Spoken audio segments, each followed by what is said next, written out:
Bonjour à tous, bonjour à toutes, je m'appelle Alexis, bienvenue sur les Sentiers du Réel. Aujourd'hui, nous allons parler de Henri-René Guilleux, dit Jimmy Guilleux. Vous le connaissez certainement à travers ces fameuses vidéos, Les Portes du Futur, ces fameux livres, ces fameux romans aux éditions du Fleuve Noir, entre autres, Anticipation et j'en passe.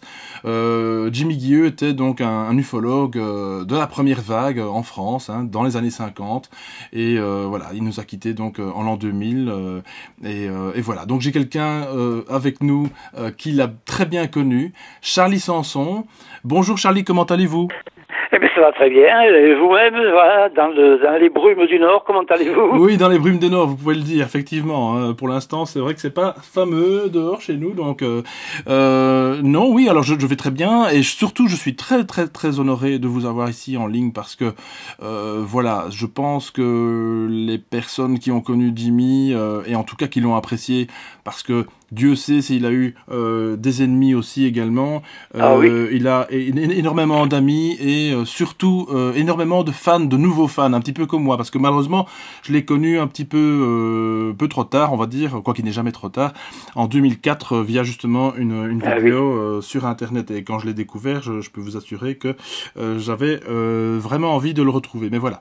Donc, enfin, de le retrouver en tout cas physiquement, parce que pour ne pas faire d'amalgame.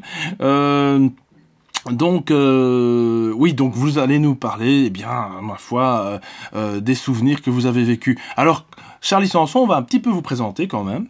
Vous avez écrit des livres sur le tarot, le magnétisme, etc. Vous êtes aussi à la base du sophromagnétisme, c'est ça ?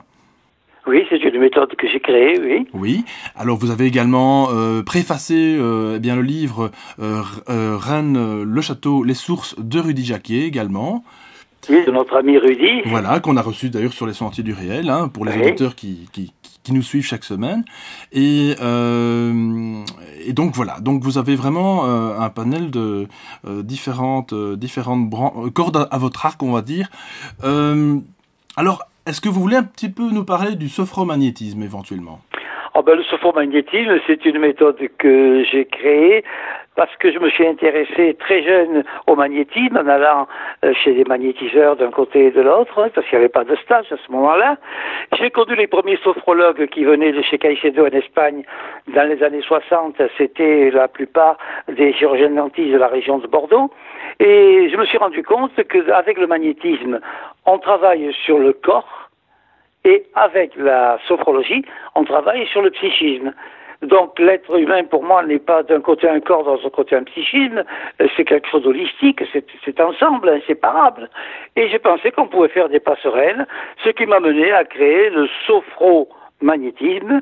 C'est l'utilisation du magnétisme qui est renforcée quand on a préparé le sujet que l'on veut aider par des états sophroniques. En gros, c'est ça, voilà. D'accord, c'est ça. On y reviendra de toute façon à la fin de cette interview, de cette causerie, comme on le disait justement en antenne. On va faire ça à la bonne à bâton rompu, à la bonne franquette, en l'honneur de Jimmy Guilleux surtout, et parce que voilà, c'est vraiment, je suis vraiment honoré, Charlie, de vous avoir, je le répète, en ligne avec nous. Je pense que ça va faire plaisir aux auditeurs et aux personnes vraiment qui l'ont apprécié et qui l'apprécient d'ailleurs encore à ce juste titre. Je souhaite, oui. Ouais, parce que vraiment on a l'impression vraiment que Jimmy finalement n'est jamais disparu, il est toujours là et encore même peut-être plus présent parce que l'ufologie, on y reviendra, a beaucoup changé par rapport à ces années-là aussi également, et c'est pour ça aussi que Jimmy peut-être a été souvent d'ailleurs critiqué dans les merdias comme moi je dis par rapport à justement à tout ce qu'il disait, tout ce qu'il annonçait. Il a été souvent ridiculisé. Oui, vous savez, ceux qui critiquent, ce ne sont pas toujours des gens compétents. J'ai Serge Liffard, vous connaissez le danseur, que j'ai connu. Oui. Serge Liffard a écrit un traité de danse académique dans lequel il disait « Le critique est un monsieur qui parle avec assurance de ceux qui l'ignorent. Et c'est souvent ça. Hein. Oui, c'est vrai en plus, c'est vrai. Tout à fait. Très très bien. Ah oui, oui. Très belle réponse. Merci beaucoup. Alors, Charlie, alors on va quand même commencer par le début. Comment avez-vous rencontré Jimmy? Parce que c'est vrai que vous vous intéressez aussi en ufologie, j'ai oublié de le préciser quand même. Comment avez-vous rencontré ce grand homme? Eh bien, j'étais jeune. C'était donc dans les années 50. J'étais bien jeune puisque je viens de rentrer dans ma 90e année, vous voyez. Oui, félicitations. Et là, j'avais lu un livre qui était Les soucoupes volantes viennent de notre monde, qu'avait écrit Jimmy en 1952. Et c'était un peu mon livre de chevet. Et puis je l'écoutais à la radio à Marseille assez régulièrement, j'aimais beaucoup, m'intéressant à l'ufologie. J'animais d'ailleurs à Montpellier un groupe d'ufologues et j'écoutais toutes les émissions de Jimmy. Et une année avec des amis d'une association qui s'appelle le Crépel, Centre de recherche philosophique et littéraire, on a fait une sortie à Aix-en-Provence. C'était en 1972. Et là, Jimmy est venu. Il est venu, il nous a fait une conférence, on a parlé, c'était tout à fait en petit comité, et on a commencé à faire connaissance. Et puis cette association l'a fait venir à Montpellier assez souvent pour faire des conférences sur les ovnis, bien sûr. Et on faisait un repas ensemble, puis on allait dans la salle de conférence et je m'occupais de l'organisation. On a eu des conférences où Jimmy a tiré 1000 personnes quand même. Hein. Oui, quand même. Et quand on mangeait ensemble avec Jimmy, je peux vous dire que c'était un homme qui avait un abord très majestueux, très professeur, mais qui était un bon vivant et qui avait un coup de fourchette remarquable. Ça, c'est vrai. Hein. Comme quoi l'ufologie n'empêche pas l'autre. Hein. Pas du tout. Et il arrivait souvent, parce qu'après on a fait beaucoup de repas débats ensemble, c'était la mode, les repas débats. Hein. Et on était plusieurs sur la scène, là, souvent on était à côté avec Jimmy, et quelquefois il y avait des gens, quand on mangeait, bien sûr, qui posaient des questions. Et il y avait des questions qui étaient vraiment pour Jimmy. Et Jimmy, tout en mangeant, me disait « Réponds, moi je mange. » Oui, en plus, c'est vrai que c'est très mauvais de parler en mangeant, d'ailleurs. Hein. C'est le mental et l'estomac, c'est déjà deux cerveaux déjà à part entière. Donc... Alors on a fait comme ça beaucoup de repas débats, ça se faisait beaucoup. On a fait des conférences ensemble. Il y avait beaucoup de festivals, c'est qu'il y a le festival sur la parapsychologie et la voyance dont il venait là. Et on a fait ensemble en 1973 à 7 un débat géant sur les ovnis au théâtre de la mer. Et il y a eu 1800 entrées. Mon Dieu, c'est énorme ça. En 73, c'était formidable. Et il y avait avec nous Guy Tarade, Jean Miguer, Jean-Pierre Monteil, Richard Bessières et moi qui animais la soirée tout en répondant avec eux aux questions. D'accord. De nombreux débats, on en a fait un peu dans toutes les villes du Midi.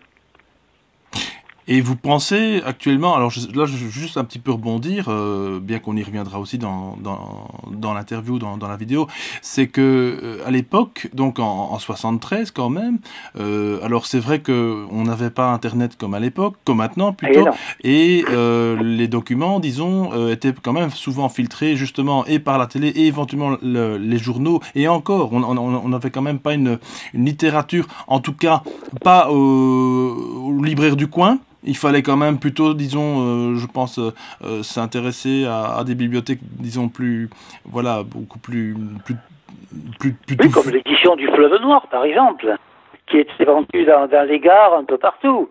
Mais c'était un peu une édition populaire dans le sens vraiment pas méchant, mais populaire où il fallait qu'il y ait de l'animation. Et Jimmy me disait, quand j'ai quelque chose à faire dire à deux personnages, il faut pas que ce soit trop long, parce que l'éditeur aime pas que ça traîne. Alors, il faisait 1 ou 2 pages de discussion, puis il y avait quelque chose qui se passait, une explosion, un ovni qui passait, quelque chose qui surprenait, et puis il reprenait la discussion après. Il était souvent obligé de travailler comme ça par rapport à une édition qui voulait du mouvement, qui voulait vraiment que ça bouge. Et c'est vrai que vous me dites qu'il y avait 1800 personnes, c'est énorme. Enfin, on peut plus vraiment actuellement imaginer ça parce que je pense que on y reviendra. C'est ce que je disais. On va pas couper avec ça maintenant, mais c'est vrai que actuellement, bon, la plupart des gens maintenant sont tellement préoccupés par leur petit train-train quotidien et par la pression aussi sociale. Mais à l'époque, bon, c'est quand même immense. Est-ce que c'était souvent des curieux d'après vous, ou alors quand même des personnes qui étaient quand même fort intéressées par ce sujet? Il y avait des gens qui étaient très intéressés, qui venaient à toutes ces conférences, à toutes ces conférences où on avait quelquefois des surprises. Je ne sais pas si vous avez entendu parler à une époque où il y avait le fameux Raël. Oui, tout à fait. Il disait avoir été enlevé sur un ovni. Voilà. C'était quelqu'un qui avait un journal d'automobile du côté de Clermont-Ferrand. Et puis il avait trouvé un autre fonds de commerce. Il avait été enlevé par les ovnis, il faisait des conférences. Et Raël était vraiment quelqu'un de très vindicatif. C'était vraiment une secte, une religion qu'il avait créée. Oui, mais il existe encore, d'ailleurs. Jimmy avait été aux prises avec des Raéliens, ça lui était arrivé. Et un jour, je faisais une conférence, je m'en souviens, c'était à Béziers. Et au fond de la salle, quand je commence ma conférence sur les ovnis, parce que cette époque-là, c'était surtout sur les ovnis qu'on avait des conférences, au fond de la salle, il y avait un petit groupe qui, pendant que je commençais, se mettait à parler, bougeait un peu. Je sentais qu'ils n'écoutaient pas trop. Et puis, ils se sont tassés. J'ai fait une conférence avec un débat, normalement, et ces gens-là sont venus me voir et m'ont dit, vous savez, on est venu vous voir parce qu'il y a un mois, on a eu Raël qui est venu faire une conférence.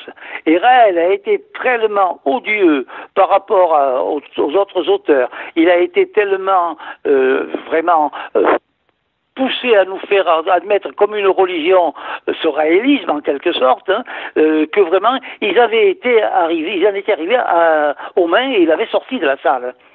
Et ils m'ont dit, quand on a vu que vous faisiez une conférence sur les ovnis, on s'est demandé si c'était pas de la même veine. Alors au début, ils étaient prêts à chahuter, puis après ils ont vu qu'on n'était pas du tout sur ce plan-là. D'ailleurs, ils existent encore, et je peux vous assurer que même ici à Bruxelles, de temps à autre, ils n'hésitent pas à distribuer, leur petit pamphlet sur les crop circles, qui est un autre phénomène important. Et vous voyez juste en dessous association Raël avec le site internet. Bon, voilà. Alors au début, on est toujours attiré par moi, j'adore tous ces sujets. Donc, mais après, c'est vrai que la récupération sectaire, malheureusement, elle est présente tout le temps. Et voilà, il y a rien à faire. Je vais dire, l'ufologie finalement, c'est une étude libre quelque part, mais après, si on en fait quelque chose de négatif, voilà, ça c'est... Ah oui, mais les Raéliens purs et durs, c'était vraiment des envahisseurs, entre guillemets. Oui, voilà, c'est ça. Je me rappelle une fois, au Palais des Congrès de Perpignan, je faisais une conférence encore sur les ovnis, et dans la salle, tout d'un coup, il y a des gens qui se lèvent, qui distribuaient des papiers. C'était les Raéliens qui faisaient leur publicité. D'accord. Ouais. Oh, ils n'avaient aucun scrupule. Aucune gêne. Non, c'est ça, voilà. Alors, quel était le genre d'homme Jimmy Guilleux, pour parler un petit peu, disons, plus intimement? Après, on reviendra avec l'ufologie, bien entendu, et vos anecdotes, parce que vous en avez pas mal déjà préparé pour cette émission. Et on dit souvent de Jimmy que voilà, c'est un homme assez rustre comme ça. Il a l'air assez froid, assez dur. Apparemment. En apparence. Mais vous avez une autre opinion sur Jimmy. Tout à fait, parce que quand on faisait un repas débat et une conférence, on a fait des conférences ensemble, carrément. Jimmy avait cette façon de se présenter, cette voix tonitruante, et il avait le port de tête vraiment d'un orateur. Et puis quand quelqu'un faisait la contradiction, j'aime autant vous dire qu'il répondait avec véhémence, avec force, et c'était sonore. Alors c'est pour ça qu'il avait pris cette réputation, alors qu'en réalité, c'était pas un homme dur, vindicatif, mais ce qu'il disait, c'était son grand atout, c'est que quand il disait quelque chose, il le pensait vraiment. C'était pas un côté commercial. Quand il disait les soucoupes volantes viennent d'un autre monde, il était persuadé qu'il n'y avait pas d'autre origine aux soucoupes volantes, qu'on appelle maintenant les ovnis, et pas d'autre origine que des objets venant d'autres planètes, d'autres galaxies. Donc il était sincère et il n'admettait pas qu'on lui dise autre chose, qu'on lui dise le contraire. Voilà. Il vivait justement cette ufologie, il était vraiment dedans Tout à fait. et il était finalement un homme intègre. Et je pense que c'est d'ailleurs la plupart des personnes qui sont un peu trop sensibles ou parfois voilà hypersensibles, comme on dit, bien qu'il n'y ait pas d'hypersensibilité quelque part, mais voilà. Disons avec une vérité en soi et puis une vérité d'être aussi, quelqu'un d'intègre. Et je pense que c'est peut-être pour ça aussi qu'il avait souvent peut-être ce caractère à défendre finalement cette passion, quoi. Parce que c'est bien sûr... Mais il était aussi très humaniste. Par exemple, quand on l'a été quelquefois faire des conférences à Aix-en-Provence, où il habitait à une époque, et quand je rentrais après chez moi à Montpellier, eh bien, il téléphonait pour savoir si on était bien rentré, vous voyez. Ah oui, d'accord, voilà. Okay, donc c'était vraiment le côté très amical, sans calcul ni rien, vraiment. Non, c'est ça, voilà, c'est exactement ça, sans calcul et intègre, et vraiment... tout à fait, tout à fait. Oui.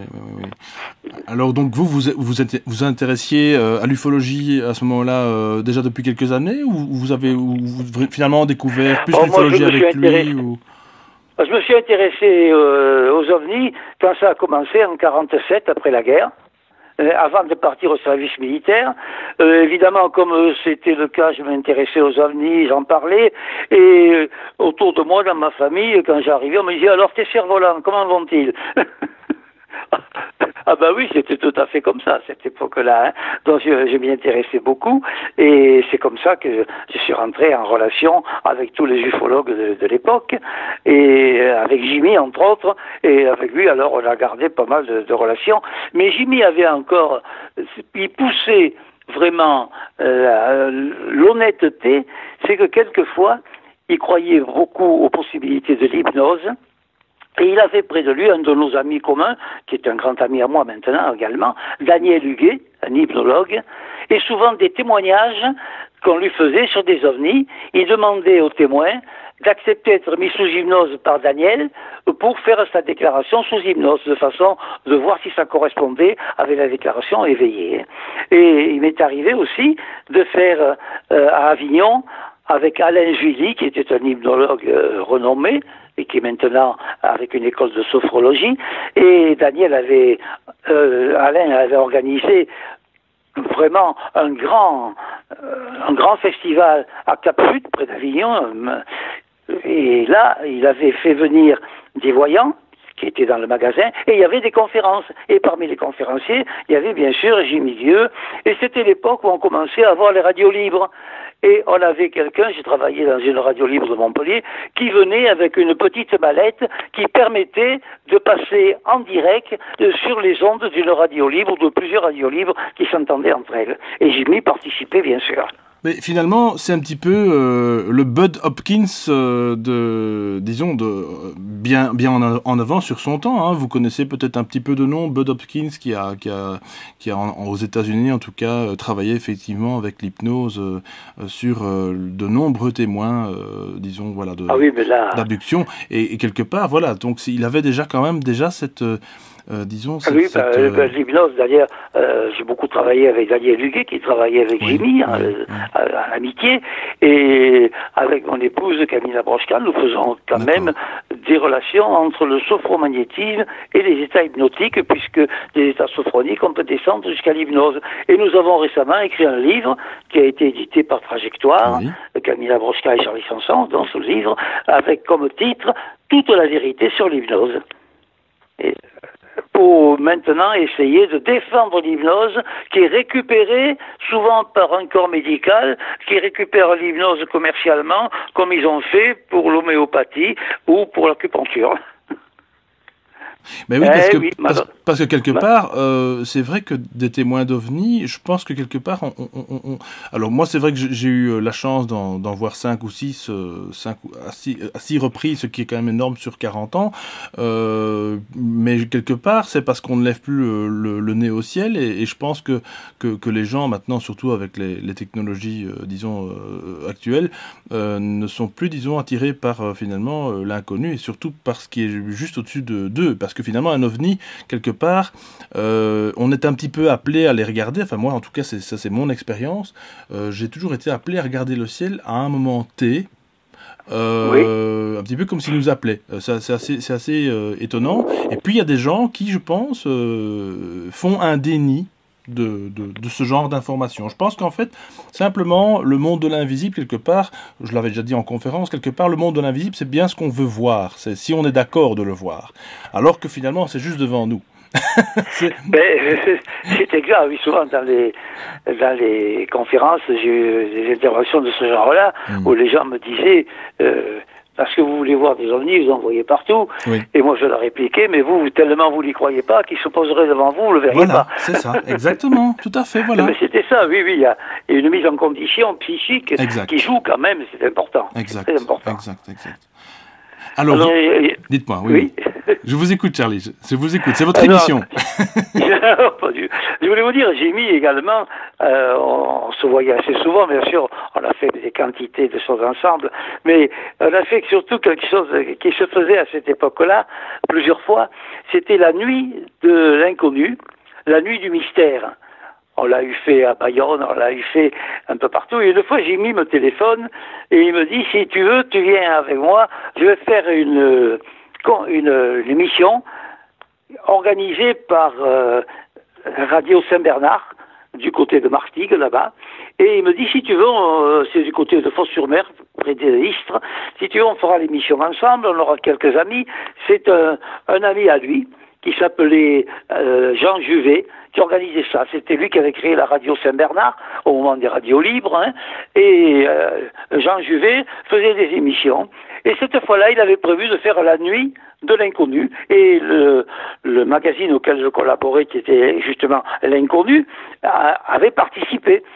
Et on avait commencé à partir là-bas, sous les pins, du côté des Martigues, et on avait commencé à aller à Radio Saint-Bernard, dans une petite cabane de l'accro, on peut dire, une petite maison, où vivait Jean Juvet, qui lui était là avec le souci de faire connaître toutes les herbes de Provence qui peuvent être utiles pour la cuisine ou pour la santé.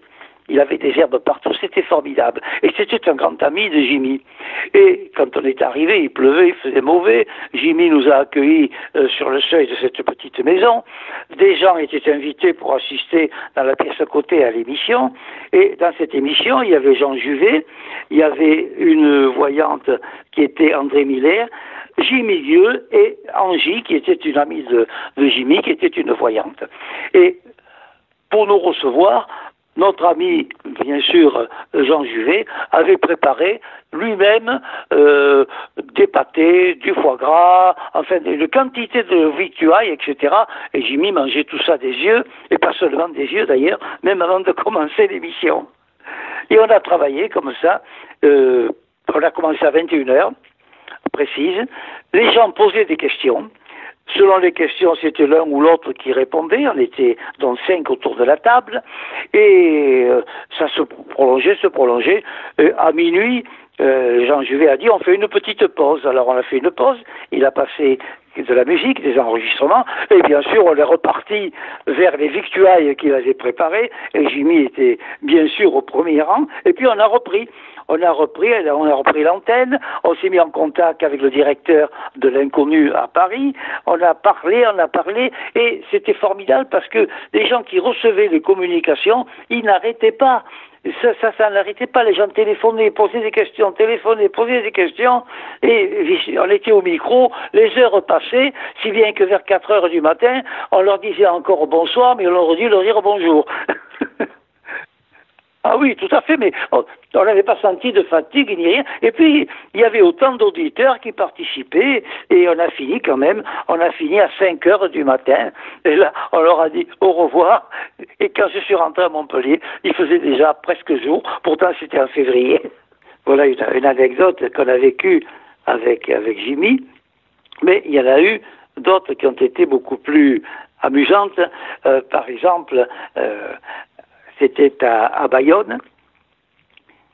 À Bayonne, on avait une radio libre également qui faisait la nuit de l'étrange. la nuit de l'étrange, dont ils étaient venus nous prendre à l'hôtel. Il y avait Jimmy, il y avait mon épouse Camilla Brosca, bien sûr, il y avait d'autres, il y avait Bernard Mirande, d'autres voyants, enfin, il y avait Ouma Mukanda de Bordeaux. Enfin, on était une dizaine autour de la table, et de nouveau, ça partait un peu comme ça avait fait avec Juvet. Les gens, à partir de 9h, téléphonaient, et tout le monde répondait selon qui était compétent pour la question qui était posée. Donc, on a commencé comme ça, et puis, sur le coup d'1h du matin, pendant qu'on faisait une pause musicale, quelques-uns ont dit, Ouma Mukanda, Jimmy ont dit, ben, maintenant, on va aller se reposer, si quelqu'un veut rester encore, ça peut durer longtemps. Donc, il y avait Mirande, Hélène Mirande, moi-même, nous sommes restés. Ma femme est partie, et Jimmy est parti, ils sont rentrés à l'hôtel. Et alors, ce qui s'est passé, c'est assez amusant qu'elle a raconté, et authentique, rigoureusement authentique. À l'hôtel, mon épouse a mis la radio dans la chambre d'hôtel où elle était, et elle a écouté la suite de l'émission. Et puis évidemment, elle me l'a raconté quand elle est venue, et nous, dans le studio, voilà ce qui s'est passé.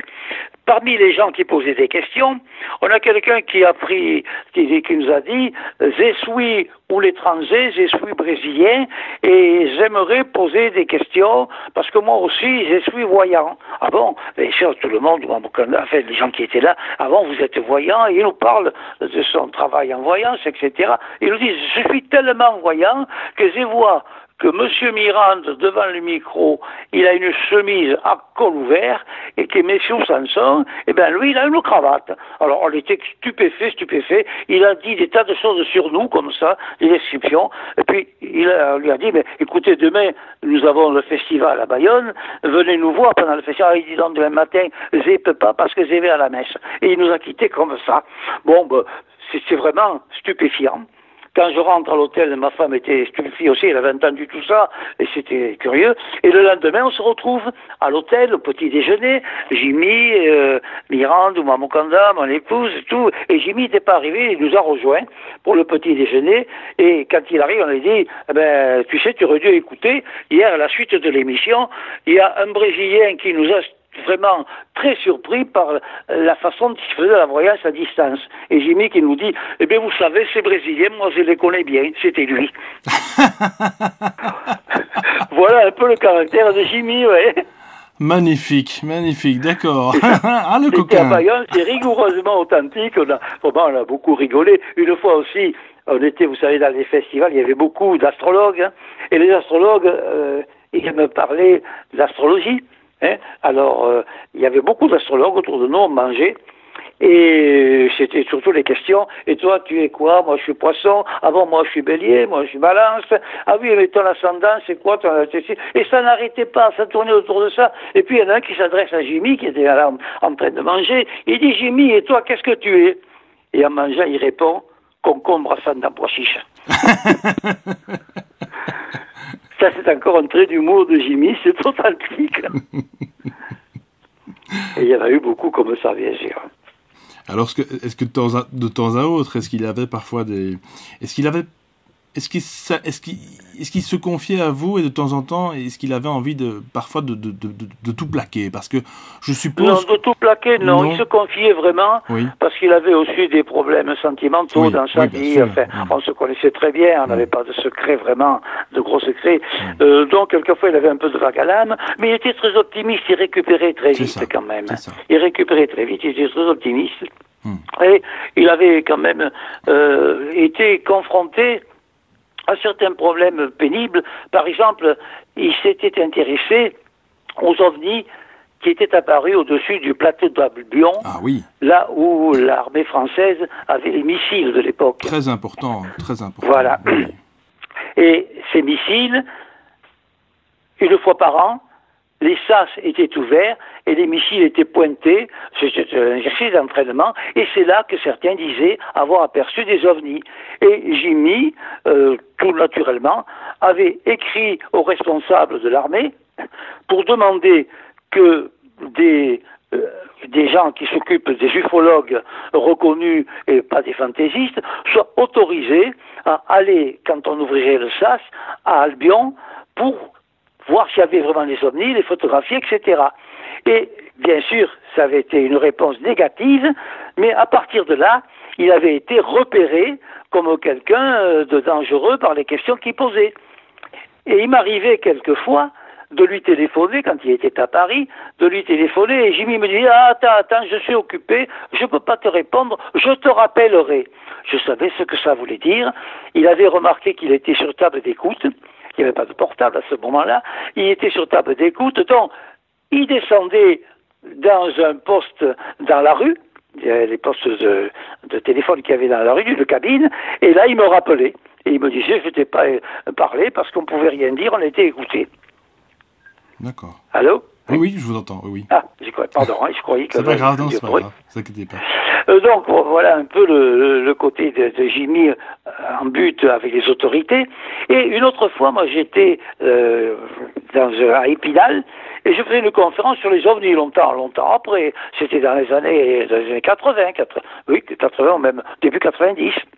Je faisais une conférence sur les ovnis, et dans l'après-midi, pendant qu'il y avait le festival à côté, sur la parapsychologie, la voyance, etc., je mettais mon appareil de projection, c'était les diapos à cette époque-là, je mettais mon appareil de diapo en marche, je l'ai préparé, et puis tout d'un coup, il y a un monsieur qui est venu me voir, un gars qui avait une trentaine d'années, très sympathique. Il me dit, c'est vous qui faites la conférence sur les ovnis? Je lui dis, oui, ce soir, vous voyez, je prépare mon matériel pour faire cette conférence. Ah, il me dit, je viens vous voir parce que je suis un ami de Jimmy. J'ai dit, ah, vous connaissez Jimmy? Il me dit, oui, je suis un grand ami de Jimmy Dieu, et justement, c'est pour ça que je viens un peu parler avec vous, et il me parle de Jimmy un petit peu, et surtout, ce qui m'a intrigué, il me posait plus de questions que ce qu'il me donnait de conversation. Il me posait des questions et finalement, j'ai été intrigué et je lui ai demandé, il y a longtemps que vous avez vu Jimmy? On me dit non, il y a une semaine à peu près, pas plus. J'ai dit, et sa fille, depuis son accident, elle se remet, comment va-t-elle? Il me dit, oui, elle est tout à fait guérie, elle est en pleine forme. Et là, je lui ai dit, mais vous savez, Jimmy n'a pas de fille. C'est encore authentique, ça. Oui, surtout que Jimmy c'était un filou finalement, parce que en plus de ça, on va peut-être pas parler de tout ça maintenant ici, mais c'est vrai qu'il a emprunté d'ailleurs plusieurs prénoms, plusieurs noms aussi d'auteurs, oui. Durant disons l'après-guerre, on va dire. C'est vrai que voilà, c'est toute une période assez néfaste. Oui, et voilà, c'est quelqu'un qui avait multiples facettes, mais finalement un grand humanisme, comme vous le dites, comme vous le décrivez. Absolument, oui. À ce propos, je voulais juste faire une toute petite parenthèse pour les auditeurs et pour vous-même, si vous ne connaissez pas le documentaire de Michel Rousseau qui est gratuit sur YouTube et qu'on peut retrouver, qui s'intitule Sur les traces des gardiens de la matrice. Et il a justement parlé donc avec des militaires pensionnés ou retraités qui parlent justement de cette période du plateau d'Albion. Voilà, ça revient en fait. Il y a maintenant il y a des militaires qui parlent. Bien sûr. Et donc, effectivement, Jimmy Dieu a été aussi fort critiqué et surveillé, comme vous l'avez dit, par rapport à cette affaire. Et c'est vraiment pas quelque chose de... Voilà, c'est pas un monde de bisounours. Il faut vraiment se dire qu'il y a quelque chose qui se passe là sur ce plateau, en tout cas qui s'est passé durant toute une période. Et voilà, c'est simplement le petit coup de publicité, le petit clin d'œil aussi à Michel Rousseau qu'on va recevoir bientôt sur la chaîne. Et voilà, donc c'est vraiment un documentaire à voir ou à revoir sur les traces des gardiens de la matrice. Et on parle justement du plateau d'Albion. Voilà, c'est un petit clin d'œil aussi à Jimmy parce que voilà, j'espère qu'il nous entend ou qu'il nous voit. Enfin voilà, en tout cas, qu'il sache en tout cas que finalement son travail n'est pas vain, mais au contraire, je pense, oui, et il a, je pense, suscité d'ailleurs je vais pas dire des carrières parce que on est bien d'accord, l'ufologie c'est pas du mercantile, c'est simplement de l'information. Et on est là pour, disons, faire éclater certaines vérités au grand jour. En tout cas, du mieux qu'on peut. Voilà. Donc, alors je pense qu'effectivement aussi, pour rebondir sur ce sujet-là, c'est vrai que souvent, beaucoup d'ufologues, disons de l'ancienne vague, je crois que j'aime pas le mot, mais enfin voilà, de la première vague plutôt, vont dire, voilà, l'ufologie, c'est pas au fond de son fauteuil et derrière Internet, c'est aussi sur le terrain.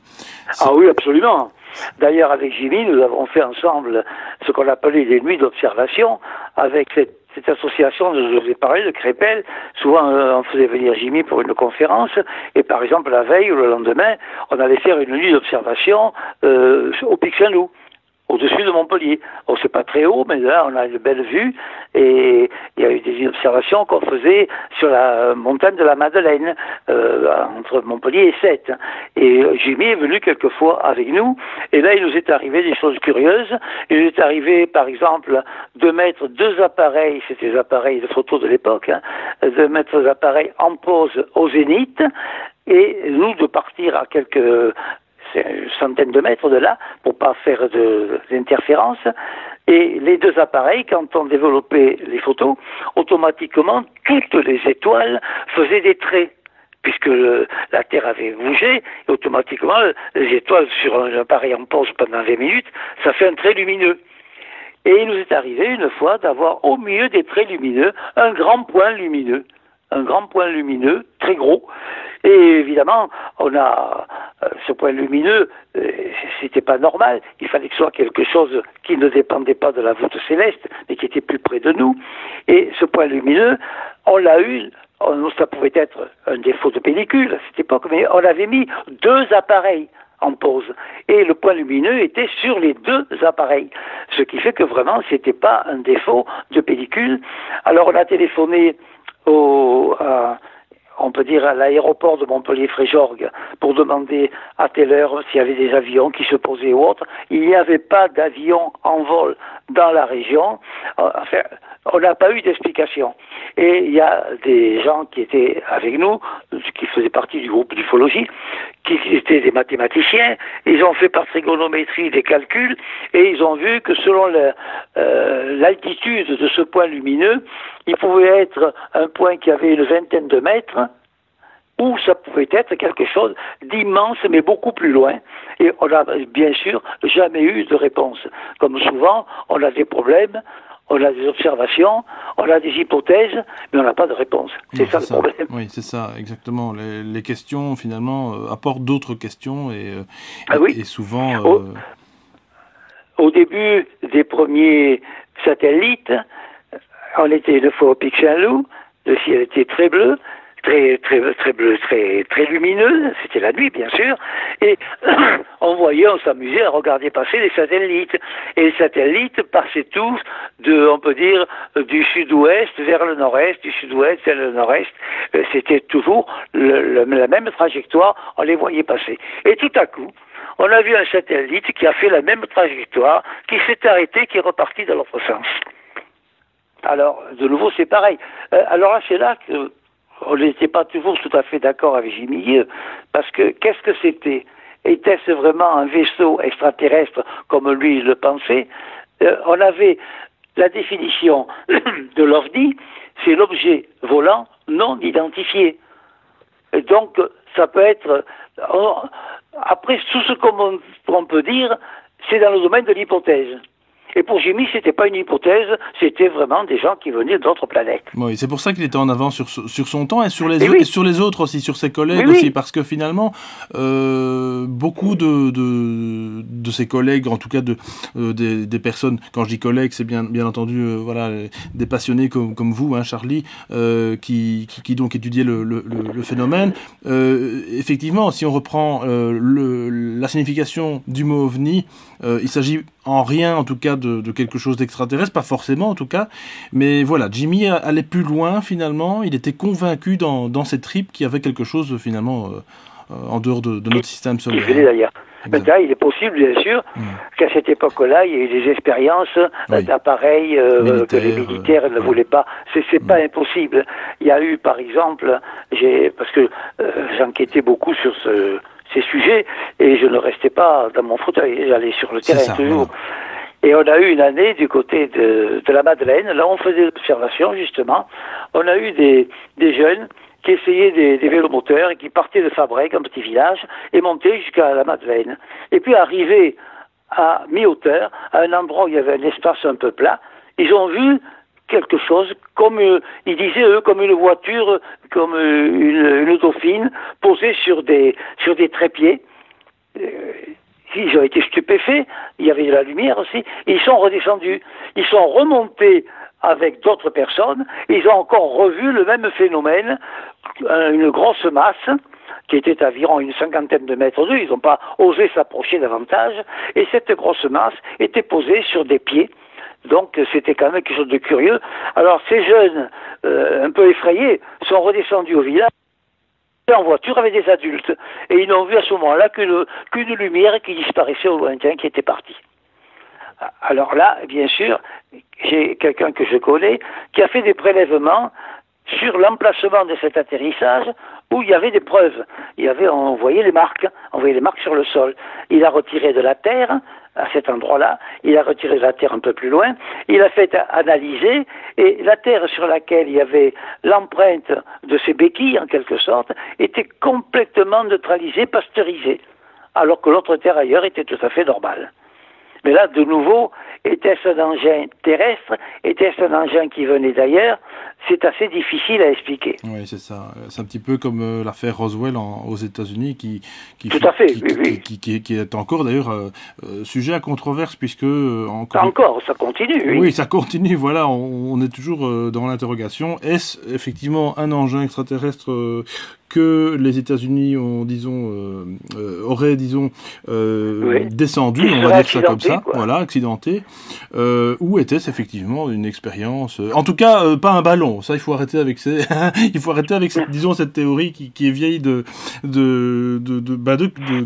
plus de 60 ans et qui est complètement stupide et un peu décalée et malheureusement, eh bien, on en est encore là parfois dans l'ufologie actuelle à penser qu'il s'agit parfois de simples, comment est-ce qu'on dit encore ça, des lanternes thaïlandaises, voilà. C'est un petit peu... Il m'est arrivé quand même une fois qu'on me téléphone chez moi pour me dire que à la tombée du jour, il y avait un ovni qui se balançait au-dessus de Montpellier, etc. On le voyait, puis il disparaissait, on le voyait, il disparaissait. Donc on m'a téléphoné. De chez moi, j'avais une vue sur cette partie du ciel. Je prends de grosses jumelles. Effectivement, il y avait une lumière qui était un peu ovoïde, qu'on voyait, qui semblait se balancer, qui disparaissait, qui revenait. Et avec les jumelles, j'ai bien distingué qu'il s'agissait d'un ballon sonde. Ah, d'accord. Et ce ballon sonde, au coucher du soleil, tantôt il était éclairé par le soleil, tantôt il était dans l'ombre. Et alors on avait l'impression que c'était quelque chose qui apparaissait ou disparaissait. Et d'ailleurs, en parlant de Rodveil tout à l'heure, c'est après ces témoignages sur Rodveil que Jimmy avait écrit l'Alerte rouge. Ça a été un de ses derniers livres, et on se voyait beaucoup pendant qu'il écrivait ce livre, et il ne pouvait pas le présenter comme une recherche, une étude, des conclusions, etc., parce que comme il attaquait des gouvernements assez véhéments, il était assez véhément là-dessus, les éditeurs étaient un petit peu frileux. Donc il avait présenté comme un roman, dont l'Alerte rouge, et d'ailleurs, quand le livre était sorti, je faisais beaucoup de conférences, et j'avais demandé à Jimmy de m'enregistrer une annonce sur une cassette que je passais là, au début de mes conférences, pour annoncer la sortie du livre L'Alerte rouge de Jimmy, présenté comme un roman, mais étant en réalité le résultat de ses observations et de ses recherches. Voilà, parce que c'est bien que vous le précisiez, Charlie, parce que pour les personnes qui ne connaissent pas Jimmy, parce que voilà, il y a toujours des personnes qui ne connaissent pas. Sûr. On peut pas tout connaître, comme je le dis à chaque fois. Et mais il est quand même, disons, bien de préciser que Jimmy souvent, présentait ses recherches, en tout cas ses observations et des observations d'autres personnes qu'il avait sans doute côtoyées, sous forme de roman, pour ne pas effectivement et trop choquer éventuellement l'opinion publique et surtout comme vous dites les gouvernements à l'époque voilà. Jimmy s'est intéressé à tout ce qui était mystérieux. D'ailleurs, on a été ensemble plusieurs fois à Rennes-le-Château, dont je m'occupe depuis plus de 40 ans. On a été à Montségur ensemble. Et d'ailleurs, il y avait un de ses amis de Marseille qui était avec lui pour filmer, et il avait plu avant, et on a eu la chance, près de d'un mur de Montségur, avec la pluie, ça avait un petit peu gratté la terre, et on a trouvé une pièce de monnaie de cette époque-là, l'époque, on peut dire médiévale, et une pièce de monnaie qui était en très très bon état. Bien sûr, on est allé la porter au musée de Montségur, et ils avaient la même, mais en très mauvais état, alors que celle-là, elle était tout à fait comme neuve. Vous voyez, des fois, des choses qui peuvent être utiles également sur le plan culturel, même quand on s'occupe des ordi. Est-ce que vous pensez, vous Charlie, à titre personnel, et éventuellement Jimmy Guilleux, si vous aviez connaissance en tout cas de ce que je vais vous poser comme question, est-ce que vous avez le sentiment que nous sommes parfois guidés vers telle ou telle, disons, telle information, on va dire comme ça Ah oui.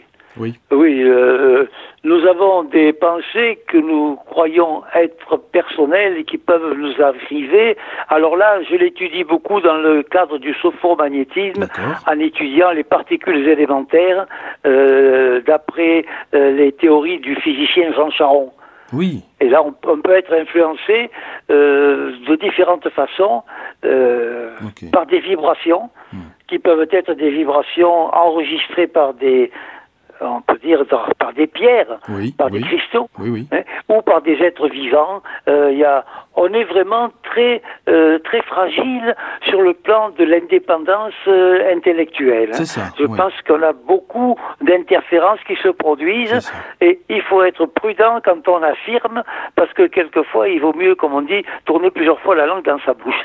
Oui, c'est vrai, mais en même temps, c'est vrai que je pense que de toute façon, je le dis assez souvent aussi, c'est vrai que lorsqu'on dit quelque chose, alors sauf si c'est encore une fois pour attirer à nous des groupes et créer une secte, ce qui n'est quand même pas le cas, je veux dire, c'est vrai, si on veut jouer dans le sensationnalisme, ce que Jimmy Guilleux ne faisait absolument pas, on avait l'impression, en tout cas on avait cette impression de sensationnalisme, parce qu'en fin de compte, c'était tellement énorme ce qu'il disait pour l'époque, que les gens étaient en décalage total par rapport à tout ça.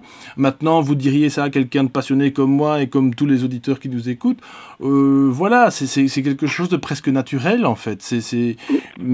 Alors maintenant, c'est vrai que il faut. Alors la prudence, c'est vrai que c'est toujours le côté. Encore une fois. Oui, il est difficile d'affirmer. Voilà. Il faut considérer que tout ce que nous pouvons affirmer dans des domaines qu'on ne peut pas prouver, il faut le considérer comme des hypothèses, bien sûr. Oui, mais... Des hypothèses valables, solides, mais des hypothèses. Et là, je vous ai parlé tout à l'heure des anecdotes amusantes avec Jimmy, mais quelquefois, on a été un peu confronté à des épisodes de mystère, quand même. Hein. Oui. Par exemple, on avait une amie, une personne qu'on connaissait ici, qui faisait de l'écriture automatique. Moi, je ne suis pas favorable à l'écriture automatique parce que je sais que les gens qui en font longtemps, ça peut perturber le psychisme. Enfin, elle fait l'écriture automatique et elle avait fait voir ça à plusieurs personnes. Elle était persuadée, d'après l'influence qu'elle avait reçue d'ailleurs, que les êtres qui se manifestaient dans ce qu'elle écrivait étaient des gens qui avaient des disparus du triangle des Bermudes. Elle a été absolument persuadée. Donc avec Jimmy, on en avait beaucoup parlé. Elle s'appelait Aude. Je l'avais d'ailleurs amenée à la télé à Juan-les-Pins. On l'avait présentée. On faisait des festivals à Fayence sur la science-fiction où Jimmy venait souvent. Et souvent, je présentais les participants, j'animais les débats. Et donc, on avait amené Aude à Juan-les-Pins à la télévision. On avait fait une émission sur cette thèse qu'elle avait des rescapés du triangle des Bermudes qui correspondaient avec elle. Et je la voyais souvent, elle nous présentait les textes qu'elle écrivait, tout en étant, moi, quand même assez sceptique, je l'avoue. Hein. Donc, à un moment donné, Aude me dit, voilà, ils m'ont dit, les rescapés du triangle des Bermudes, ils m'ont dit qu'ils allaient venir prendre contact avec nous, et que ça se passerait à tel endroit. Elle n'était pas de la région de Montpellier, elle ne connaissait pas les environs. Elle me dit ce sera au pied du pic Saint-Loup. Elle me dessine un carré. Il y aura en haut un terrain cultivé, un terrain en friche, ou sans rien, et puis une vigne en dessous, et en bas, il y aura une petite rivière, un petit ruisseau, qui d'ailleurs, quand ils viendront, sera juste en train de se décongeler. C'était au mois de janvier. C'était quand même assez précis, c'était curieux. Et je prends Aude dans la voiture, et on part du côté du Puy-Fialou. Effectivement, on a trouvé un lieu qui était un endroit représentant un carré, parce qu'il y avait une centrale électrique, une grande centrale électrique, avec des lignes qui partaient, et ces lignes qui circulaient représentaient vraiment en bas un carré sur le sol, un grand carré, avec une partie qui était cultivée, puis il y avait une grande partie, ça représentait peut-être la surface de la moitié d'un terrain de football, qui était pas cultivée, et en bas il y avait une vigne. Et en dessous de cette vigne, il y avait un petit ruisseau, un tout petit ruisseau qui ne coulait pas parce qu'il était entièrement gelé. Et c'était un mois de janvier où il faisait vraiment très très froid. Et les rescapés du théâtre du Bermude disent par écriture automatique à Aude, eh bien tel jour, entre minuit et 4 heures du matin, nous viendrons nous poser sur ce terrain au milieu de ce carré. Bien sûr, c'était quand même curieux. Il donnait quelques renseignements qu'on a fait voir à des gens qui vraiment sont compétents dans le domaine de l'alchimie. Il y avait des formules qui correspondaient à l'alchimie, qui correspondaient vraiment à des formules philosophiques ou à des formules ésotériques, symboliques. C'était curieux, ça. Et bien sûr, moi, je téléphone à Jimmy. Je lui dis, tu sais, voilà ce qui se passe, je lui explique. Et ces rescapés, soi-disant du théâtre des Bermudes, là-bas, ces rescapés disent qu'ils viendront telle nuit de janvier, donc, ils se poseront au milieu du terrain que j'ai retrouvé. On ne le connaissait pas, mais on l'a retrouvé. Ça, c'est quand même déjà un peu mystérieux. Et ça se produira entre minuit et 4 heures du matin. Bon. Donc Jimmy me dit, ben, écoute, je viens. Et Aude me dit, attention, Jimmy veut venir, mais ces gens-là m'ont dit qu'ils n'accepteraient que des gens dont on aurait donné l'identité. Et Jimmy ne conduisait pas. Donc il me dit, j'ai un ami qui m'accompagnera. Je lui demande l'identité de son ami, bien sûr. Je donne tout ça à Aude, qui, dans ses conversations, donc par écriture automatique, donne l'identité de l'ami de Jimmy. Et automatiquement, nous sommes un groupe, mon épouse et moi, Aude, Jimmy, et celui qui l'accompagnait, puisqu'il ne conduisait pas. On se donne rendez-vous ce soir-là, près de la gare de Montpellier, dans un petit bistrot en face, pour avoir un lieu de rendez-vous. Et Jimmy, qui partait le lendemain à Paris, est arrivé en complet veston, avec des petits souliers vernis, etc. Pour partir dans la neige. Hein. Parce que quand même, oui, tout était gelé. Il n'y avait pas la neige, mais c'était gelé, il faisait très froid. Donc, un peu avant minuit, nous partons, et bien sûr, nous avions des couvertures dans la voiture, et Jimmy met une couverture sur ses épaules, bien sûr. On reste un peu dans les voitures. Mon épouse avait préparé du chocolat au lait au Beaujolais de temps en temps, et puis on sort à la lampe électrique. Aude écoutait et faisait donc ses écrits et avec écriture automatique. Elle nous traduisait en nous disant, ben, ils nous signalent qu'ils sont pas loin, que pratiquement ils seront là dans une heure, puis c'était dans une demi-heure, etc. Et quand même, nous approchions de 3 heures du matin. Ça faisait vraiment très très froid. C'était vraiment assez désagréable. Et Aude nous avait dit qu'il signalait qu'ils arrivaient, et puis il signalait le temps que ça demanderait.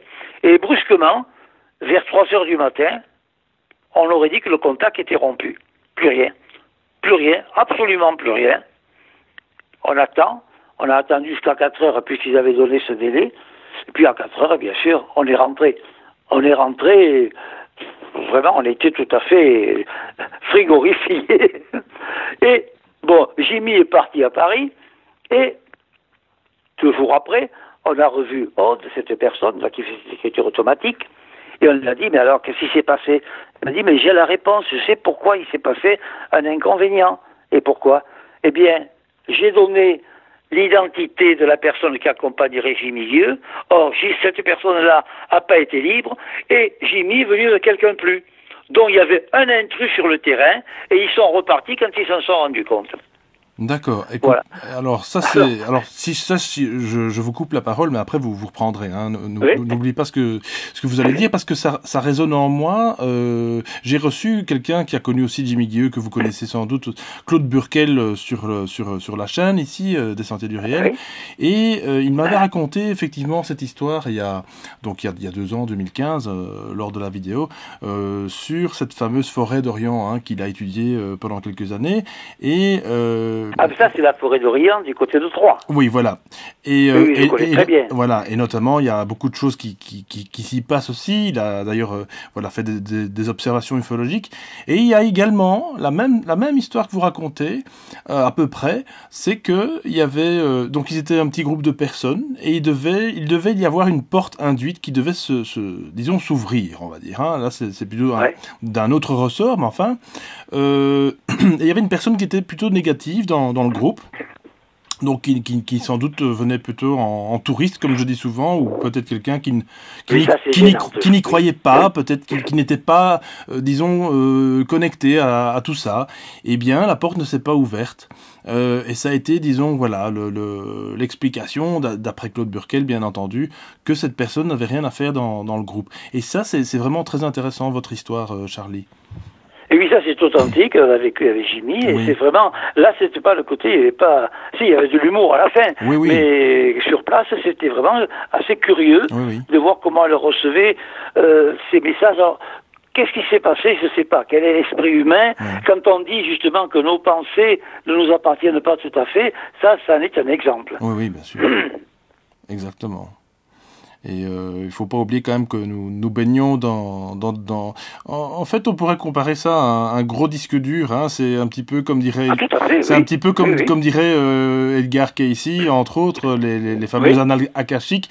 Nous sommes connectés quelque part en constamment à toutes ces informations qui sont et vraies et fausses en même temps, parce que voilà, il y a encore une fois, c'est ça qui est très très très subtil, c'est de pouvoir trier finalement quelle est la vérité, ou disons ces informations qui nous viennent et qui sont finalement faussées, ou pour nous dérouter finalement de notre chemin et de la voie ou la quête dans laquelle on s'est engagé en tout cas. Donc voilà, mais ça c'était pour la petite partie. Oui, mais ça, on n'en a pas parlé avec Jimmy Guilleux parce qu'on ne parlait pas encore à cette époque-là des annales akashiques, bien sûr, mais personnellement, j'ai fait des recherches par rapport aux particules élémentaires que je constitue, d'après justement les travaux du physicien français Jean Charron, et je pense que quand on signale ce grand livre des annales akashiques constitue je ne sais où, finalement je suis persuadé de plus en plus, avec des travaux que j'ai fait de recherche là-dessus, que c'est en nous. Ce sont nos particules élémentaires qui, d'après les théories de physiciens, ont été créées lors du Big Bang, directement. Les électrons, si on veut donner un nom, les électrons créés lors du Big Bang sont des particules élémentaires qui sont indestructibles et qui, depuis les 14 milliards d'années, ont participé à des vies qui peuvent être des vies végétales, animales, minérales même, et humaines. Et la particularité, d'après les physiciens, c'est que ces particules élémentaires, quand une vie s'éteint, elles ne sont pas détruites, elles sont indestructibles, immortelles. Elles s'en vont et elles emportent toute la mémoire de la vie à laquelle elles ont appartenu. Et ça, j'ai beaucoup réfléchi là-dessus. Donc, en nous, d'après la gnose de Princeton de 1961, on a dans un centimètre cube d'air plus d'électrons que ce qu'il y a d'étoiles dans tout l'univers. Donc, dans un être humain, il y a des milliards d'électrons qui chacun a amené 14 milliards de souvenirs, 14 milliards d'années de souvenirs pratiquement. Et nous avons ça en nous, en de nombreux exemplaires. Mais je vais plus loin. Je me suis beaucoup intéressé aux théories d'Einstein qui nous dit que dans l'absolu, le temps n'est pas linéaire, le passé, le présent puis le futur, mais que c'est un éternel présent, en quelque sorte. Hein? Donc si nos électrons indestructibles ont la mémoire de tout leur passé, de toutes les vies auxquelles ils sont appartenus, ils ont aussi la mémoire de tout leur devenir, de tout leur avenir, de tout le futur. Ce qui fait qu'en nous aurions des milliards d'exemplaires toute la mémoire de l'univers depuis le Big Bang jusqu'à la fin. Et ça, bien sûr, nous n'en sommes pas conscients, et c'est par moments que des informations nous viennent, surtout par nos rêves, éventuellement, par le symbolisme, ou par des expériences, comme on en a cité, qui, sans cette explication-là, sont vraiment des expériences tout à fait impossibles. Et là, actuellement, je travaille beaucoup sur ces sujets-là. Oui, c'est très qu'on n'a pas abordé avec Jimmy, parce que c'était pas encore dans le vent. Dans le vent, oui, c'est vrai que... je suis certain que Jimmy aurait encore... il aurait participé. Énormément de... Il aurait continué, hein. Je veux dire, c'est pour ça qu'on le sent... C'est pour ça que, quelque part, on le sent éternel, Jimmy, parce que on a vraiment... Finalement, c'est un petit peu devenu un guide pour les personnes qui s'intéressent à l'ufologie, en tout cas à une autre ufologie, parce que quelque part, c'est ce que je disais au début de l'interview, au début de la vidéo, c'est que Jimmy était quand même fort en avant sur son temps, et il osait voilà, certaines considérations, il allait finalement au-delà de cette ufologie tôt les boulons, comme on dit toujours, quelque part, qui n'est pas limité qu'à ça, parce que voilà, l'ufologie, elle part dans tous les sens. Je pense que ce qui est intéressant aussi avec vous, Charlie, on l'a compris, c'est que vous allez sur tous les terrains, et finalement, un petit peu, vous allez sur tous les terrains, et non seulement en physique, mais aussi un petit peu dans toutes les branches, on va dire, parce que quelque part, c'est ce que je disais dans l'interview de Thierry Rodin que j'ai tourné sur les alphabets extraterrestres, c'est que tout est important, tous les détails, c'est une véritable enquête finalement policière, encore une fois, au-delà de policière bien entendu, mais c'est un véritable puzzle qu'on se doit de rassembler en tout cas les pièces. Parce que tout est lié. Absolument. Tout est lié, l'ufologie est liée justement à la physique quantique, à l'histoire. On ne peut pas se brancher sur quelque chose, sur une spécialité, sur une discipline, et ignorer ce qui est autour. Je crois que tout est lié, et justement ça amène à aller d'un sujet à un autre, de paraître quelquefois un peu touche à tout, mais je pense que c'est indispensable. Oui, tout à fait, absolument. Mais d'ailleurs, ça s'est déjà vérifié par certaines enquêtes aussi, et puis voilà, c'est de manière encore une fois holistique. Voilà. Non, je peux vous citer une expérience quand je faisais mes enquêtes sur les ovnis que j'ai vécu du côté d'Agde. Vous savez qu'à Agde, c'est un endroit où il y a c'est un rocher, on peut dire, volcanique, et au-dessus d'Agde, il y a un mont qui s'appelle le mont Saint-Loup. Or, nous faisions des observations sur les ovnis près du pic Saint-Loup, à côté de Montpellier, et au mont Saint-Loup, il y a eu des apparitions d'ovnis qui ont été curieuses. J'ai interrogé les témoins, j'y suis allé plusieurs fois. Il était du côté de la plage,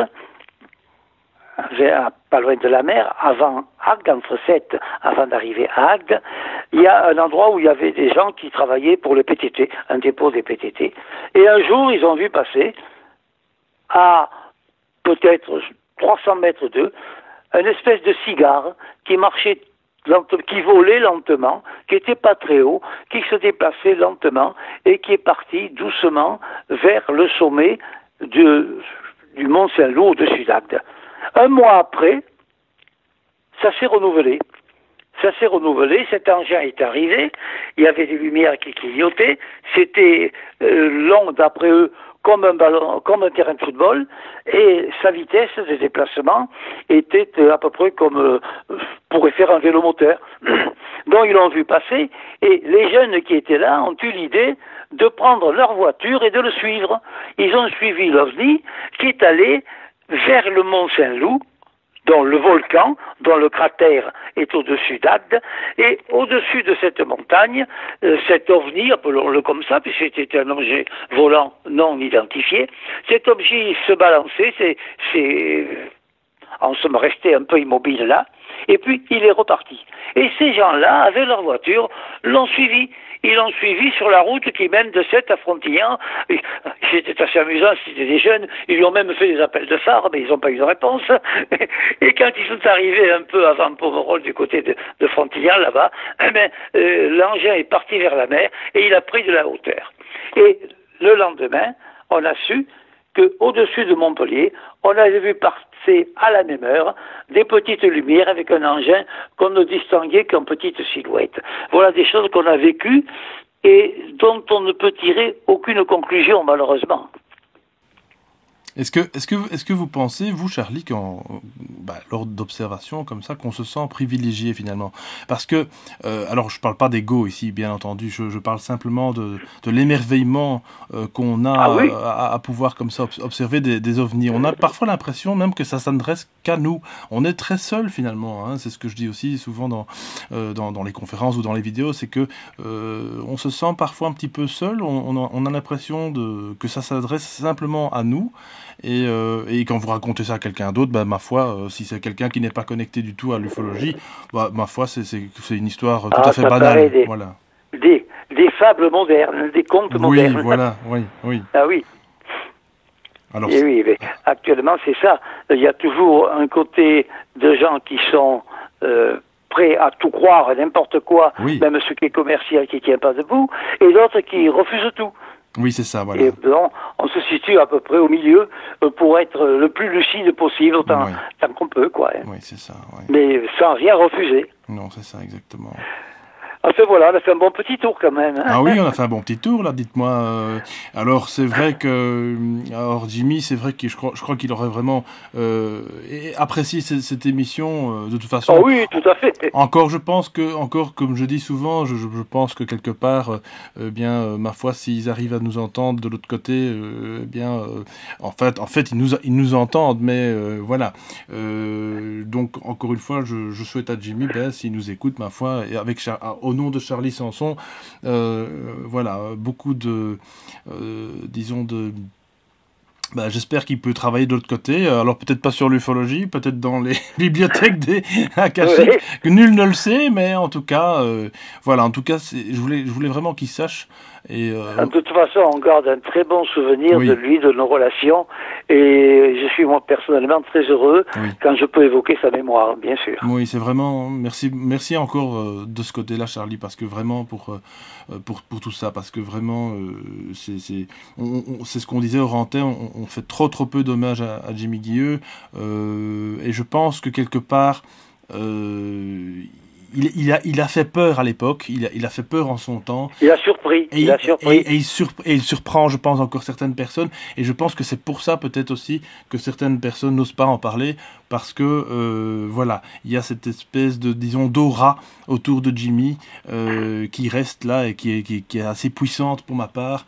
Et voilà, je pense qu'encore une fois, il a suscité et suscitera encore, pourquoi pas des vocations, en tout cas, encore une fois, comme je dis, non mercantile, je l'espère en tout cas, simplement une passion ou une ouverture d'esprit complète, et voilà, vraiment. C'est le pionnier qu'on n'oubliera jamais, pratiquement. Exactement, oui, tout à fait. Parce que, après des ufologues, il y en a eu d'autres, mais ceux-là, on n'en parle plus parce que... il y a eu de tous. Oui, il y a eu de tout. Hein. De toutes sortes. Il y a eu de toutes sortes, voilà, on va pas les citer, mais en même temps, tout le monde a le droit, comme je dis souvent, c'est pas une étude d'élite, hein, ma foi, c'est une étude de passionnés, et en tant qu'amateur scientifique ou autre, on a tous le droit quand même de s'intéresser, mais finalement, à la question principale et cruciale, sommes-nous seuls dans l'univers? Voilà. Et puis on a surtout le droit de rêver. La poésie, c'est important aussi. Tout à fait, absolument. Alors Charlie, dites-moi, on va donc clôturer tout doucement cette interview. Alors, on avait dit au début, c'est vrai, vous avez donc fondé ce sophromagnétisme. Alors, comment est-ce qu'on peut vous contacter? Je sais que vous avez aussi un site internet qui s'intitule sophromagnétisme.fr, je pense. Vous avez également alors créé justement quelques petites écoles comme ça à gauche à droite en France, c'est ça, hein? C'est-à-dire que, étant donné mon âge, Oui. j'ai formé beaucoup de sophromagnétiseurs. J'ai fait en sorte de protéger la méthode parce qu'on a essayé de me la piquer, ça arrive souvent ça, donc elle est protégée par l'INPI et on ne peut donc utiliser le mot sophromagnétisme ou la méthode qu'avec mon autorisation bien sûr, et j'ai formé des sophromagnétiseurs et puis j'ai eu surtout le souci de former maintenant des formateurs qui eux aussi maintenant donnent des cours de sophromagnétisme. Il y en a à Strasbourg, il y en a dans le Vaucluse. Donc je crois que maintenant c'est important que d'autres prennent le relais. D'accord, c'est ça, de léguer finalement un savoir Tout à fait. pour que celui-ci, disons, perdure dans le temps et puis surtout puisse à tout à chacun d'évoluer, de s'aider et de se porter finalement au mieux, quoi. Voilà. Hein, parce que voilà. Alors sur le sophromagnétisme, j'ai 2 livres qui sont actuellement Oui. chez Trajectoire. Oui. Il y a Guide de pratique de magnétisme et de sophromagnétisme aux éditions de Trajectoire, qui est une édition que tous les libraires connaissent. Et il y a également le magnétisme et plus encore. Et en tout, chez Trajectoire, j'ai une 20aine de livres édités sur différents sujets, dont si vous voulez, on pourra parler à l'occasion. Oui, mais écoutez, vous serez de toute façon le bienvenu, Charlie. J'ai eu vraiment grand plaisir à vous écouter. J'espère que d'ailleurs les auditeurs aussi. Je pense que vraiment, en tout cas sur le sujet de Jimmy Gueux, on ne peut être que finalement à l'écoute parce que voilà, c'est toujours appréciable d'entendre quelqu'un qu'il a connu de son vivant, qui était un grand ami, parce que vous avez été un grand ami et vous êtes toujours un grand ami d'ailleurs de Jimmy, parce que j'aime pas parler au passé. Je me dis que quelque part, c'est au présent. Voilà, exactement. On est bien d'accord et que si on est sur cette théorie qui n'en est pas une, que le temps n'existe pas, eh bien voilà, c'est ce que je dis encore une fois. Voilà, on est au moment présent et il est important de vivre les choses intensément et d'en profiter tant qu'on peut. J'ai encore quand même une toute petite question, Charlie, pour vous. Par rapport à l'ufologie, qu'est-ce que vous pensez actuellement? Est-ce qu'il existe encore une ufologie en France? Oui. Il y a encore des gens qui ont des groupes d'ufologie. Maintenant, il est certain que les médias ne s'intéressent qu'à ce qui est commercial, qu'à ce qui les intéresse. On l'a vu pendant les élections, par exemple. Hein. Les médias ont vraiment leurs idées et l'ufologie, pour eux, c'est pas tellement quelque chose d'important. Voilà. Hein. C'est comme la poésie, par exemple. Oui, c'est ça, voilà. Très bien, merci beaucoup Charlie Sanson. Au revoir chers auditeurs, abonnez-vous et partagez, commentez cette vidéo, cette interview. Et n'hésitez pas donc à contacter Charlie. À bientôt, ciao, au revoir. Soyez vigilants, ne croyez jamais les négations officielles. Tout cela n'est que mensonge. Nous en apporterons un jour la preuve.